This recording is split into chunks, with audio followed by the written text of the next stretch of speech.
नमस्कार, city post live में आपका स्वागत है। मैं हूं आपके साथ में अनामिका और आइए नजर डालते हैं अब तक की बड़ी खबरों पर। कोरोना वायरस का अब तक कोई भी देश वैक्सीन नहीं बना सका है, लेकिन इस संकट को अवसर में बदलने में भी कई लोग और कंपनियां जुटी हुई हैं। रोज नए नए दावे सामने आ रहे हैं। अब कारोबारी बाबा रामदेव कोरोना इलाज की दवा बाकायदा लॉन्च कर चुके हैं, लेकिन शुरुआत ही खराब हो गई है। योग गुरु बाबा रामदेव ने कोरोना वायरस से बचाव के लिए जिस कोरोनिल नामक आयुर्वेदिक दवा को लॉन्च करते हुए दावा किया है कि इससे कोरोना के मरीज ठीक हो रहे हैं, उसके ऊपर आयुष मंत्रालय ने रोक लगा दी है।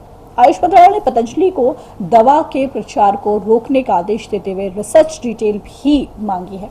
पतंजलि की कोरोना टैबलेट के मामले में आयुष मंत्रालय ने कहा है कि उसे इस दवा के बारे में साइंटिफिक स्टडी वगैरह की सूचना नहीं है।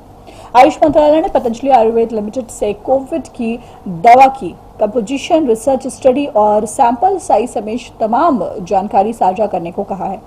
मंत्रालय ने बाबा रामदेव की कंपनी से दवा के बारे में पूरी जानकारी उपलब्ध कराने को कहा है। आयुष मंत्रालय ने पूछा है कि उस हॉस्पिटल और साइट के बारे में भी बताएं जहां इसकी रिसर्च हुई है। वहीं उत्तराखंड सरकार ने इस आयुर्वेदिक दवा के लाइसेंस आदि के बारे में जानकारी मांगी है।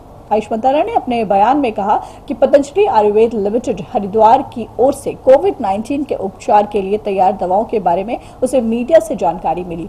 दवा से जुड़े वैज्ञानिक दावे के अध्ययन और विवरण के बारे में मंत्रालय को कुछ जानकारी नहीं है। दरअसल कोरोना कोई साधारण बीमारी नहीं है और ये बिल्कुल नया वायरस है। इसकी दवा और वैक्सीन बनाने में देश भर के वैज्ञानिक जुटे हुए हैं। कोरोना महामारी के लिए दवा बनाने के लिए कंपनी को मंत्रालय से अनुमति लेनी होती है। कोई भी कंपनी बाजार में जाकर ये दवा नहीं खरीद सकती है। ये कोरोना की दवा है। कोई भी नई वैक्सीन या दवा के लिए सरकार कंपनियों को अनुमति देती है, उसके बाद ही वो कंपनी उस दवा को बना सकती है। इसलिए मंत्रालय ने पतंजलि ग्रुप से इस दावे के परीक्षण होने तक इस दवा का प्रचार प्रसार रोक देने का निर्देश दिया है। उत्तराखंड सरकार के संबंधित लाइसेंसिंग अथॉरिटी से इस प्रोडक्ट की अप्रूवल की कॉपी भी मांगी गई है। गौरतलब है कि बाबा रामदेव ने मंगलवार को कोरोना की आयुर्वेदिक दवा बनाने का दावा करते हुए कोरोनिल नाम की मेडिसिन लॉन्च की है। इस मेडिसिन के जरिए कोरोना के मरीजों को ठीक करने का दावा किया गया है। मंगलवार की सुबह ही दवा लॉन्च हुई थी। पतंजलि योग पीठ के प्रमुख बाबा रामदेव ने इस दवा को लॉन्च करते हुए क्लिनिकल ट्रायल में इसके सफल परिणामों का दावा किया है।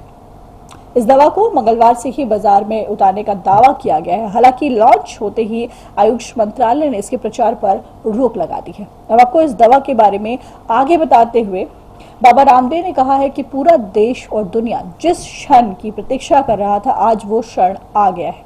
कोरोना की पहली आयुर्वेदिक दवा तैयार हो गई है। बाबा रामदेव ने कहा कि दवाओं के ट्रायल के दौरान 3 दिन के अंदर 59 पेशेंट रोगी नेगेटिव हो गए।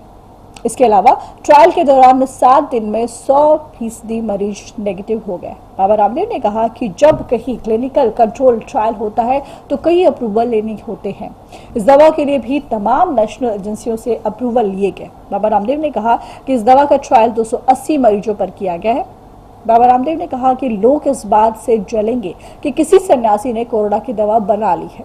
बाबा रामदेव ने यह भी कहा कि कोरोनिल में गिलोय, तुलसी और अश्वगंधा हमारे इम्यूनिटी सिस्टम को मजबूत करते हैं। इसके अलावा आड़ू तेल नाम में नाक मिटाने से हमारे जो रेस्पिरेटरी सिस्टम होती है उसमें किसी भी वायरस के मौजूद होने पर उसका अंत हो जाता है। इसके साथ ही स्वशारी हमारे रेस्पिरेटरी सिस्टम को मजबूत करेगी।